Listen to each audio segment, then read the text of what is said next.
Hello everybody. Once again, my name's John Thayer. I'm glad to be here in Detroit addressing, some people I met last year and some new people this year. I'm going to be addressing you about my experience with asbestos in the workplace. Some of you may remember me from last year's conference, and for others who don't know me, I am introducing you today to my background in the workplace and the current state of the folks that I talked about last year and on NBC Nightly News. And I am representing my 10 employees here today. I was for 23 years the supervisor for 10 men who maintained the underground utility tunnels that serviced all of Capitol Hill in Washington, D.C. The tunnels that we had and we worked in, well, they're still there. We still have them. And we worked in, they're over 100 years old. They're all underground, so the environment was a hot, nasty, and unfortunately laden with asbestos dust that happened to be strewn all over the tunnels that we worked long hours in. Tunnels usually range from about 120 to 160 degrees in temperature. Ventilation was non-existent, as we were forced to keep the fans off to prevent the dust and asbestos fibers from ventilating out onto the sidewalks in order to protect the public. What happened was asbestos dust fibers, they blew out on the street when the fans were on. We were given the order to shut them down. The other problem is the grates that were on the street where the ventilation, they were mandated to be locked from the outside. Throughout 6 miles of underground utility tunnels, there was no way for us to escape. This was due to security, so nobody could get inside the tunnel. Unfortunately, we worked for years and years and years unable to get out. We as a group, we were essentially forced to rely on each other. There was no communication in the tunnel system, and we relied on everybody else. I mean, that was our safety measure, was to physically say, "Scotty, I need help." We couldn't call the police. No radio communication or any verbal communication with police, fire department, or anybody else. As you can see, the asbestos was so thick I could write my name in it. Over 6 miles of high-pressure steam pipe. That was pretty much standard for what it was. Aubrey showed a film of the asbestos dust blowing around on the ventilation. That was a common occurrence for us. When you do turn the light on and put a light directly down, because we were forced to use flashlights in the beam on a daily basis, there was nothing but fibers, and you could do it with a little pen light. Anyways, 10 years ago, we began our journey to try to make this workplace, safe and free from the dangerous dust that was making us ill. We spoke up, and I went through the proper channels as a supervisor trying to, make the work area safe. Despite citations that were given by what we call our OSHA, which is the Office of Compliance, who is our OSHA for federal up on Capitol Hill, they physically issued citations 10 years ago for them to clean up the elements. Nothing was ever done. So despite the citations, multiple violations filed with the Occupational Safety and Health Act, by the Office of Compliance, little was done to clean up this work area for myself and my crew. My position as a supervisor was difficult, as it was as well for the guys who worked down there on a daily basis that I worked alongside with. I witnessed firsthand, and I watched a group of 10 individuals, relatively healthy over the last 10 years, essentially get sick. I witnessed firsthand how the asbestos dust was everywhere in the underground tunnels, making it life-threatening for us. As a supervisor, I repeatedly tried to get upper management to repair the conditions over those 10 years since the citations were ordered.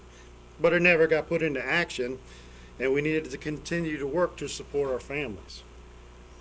We've all been documented with illnesses related to asbestos exposure, including my own, which I was documented 10 years ago by my work-related physical that I was required to do every year, that I had severe scarring on my lungs, and my lung age interpretation was 118 years old.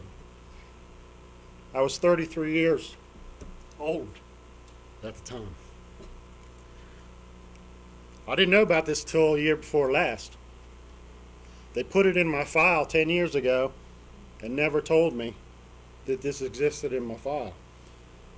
This is the office of attending physician that was my work physical physician.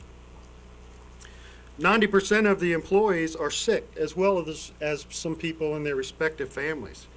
The worst part is that some of the housewives of my workmates have now shown to be ill from this exposure and from the dust that we brought home from our workplace. The illnesses in each family affect everyone, and we're unable to plan for the future. Family members continue to be scared of what the future holds. Spouses are being diagnosed with the scarring of lungs as well as numerous other cancers. Our job was to take care of them. Instead, they're going to be forced to take care of us.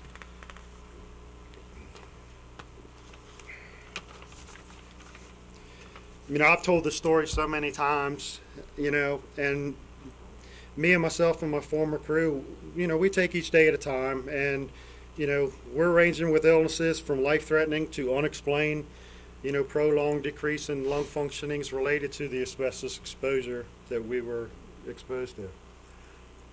Myself and my colleagues have testified in countless hearings as well as meetings with senators and before Congress. We have even seen some of those listening shed some tears as they listened to our story, but still nothing has changed. I am no longer employed as a supervisor, and my crew no longer works in the tunnels. We were forced to seek out other work, and some of us are back in school for training to learn new trades so we may provide for ourselves and our families. I am attending a school in Pennsylvania at the present time, at a location that is away from my family, who I now only get to see on the weekends. Others have the same problem, as we are unable to do the career that we were trained to do and we figured we'd retire from. After a decade of dealing with the attempt to clean up the workplace, we as a group were able to secure a very small settlement. However, we are not permitted to mention the words personal injury, nor have we gained compensation for our health. 2 of the men were left with no health insurance and are struggling to pay for the temporary insurance which they can no longer afford to pay for. You can understand my frustration, as we worked so hard for so many years in the worst conditions and now are left struggling, with our health problems, some not able to make ends meet, and yet I see millions and millions of dollars spent on finding out whether a multimillionaire baseball player used steroids or not. It just makes me wonder. I don't understand what the priorities are with some of the politicians in this country. I think we need to keep hounding our local and national politicians, about the right for all individuals to work in a safe environment, whether you work federal or whether you work outside. It's just ridiculous. And to get fair compensation for those who have suffered in the work environments that were dangerous and now present lifelong physical hardships for other people. The people and agencies who I spoke before about the unsafe working conditions, they hear what I said about the severity of the asbestos problems, but really, I think they choose, not to get involved with it. That's why in 10 years, nothing has ever been fixed. Hard-working people like my crew, they're now sick, some with no health insurance. This is now their current state, and I wonder for how many more in the future. Hard-working families who need attention because the epidemic of asbestos injuries, they're going to get worse as we continue to ignore the problem. How do we get this changed? I don't know.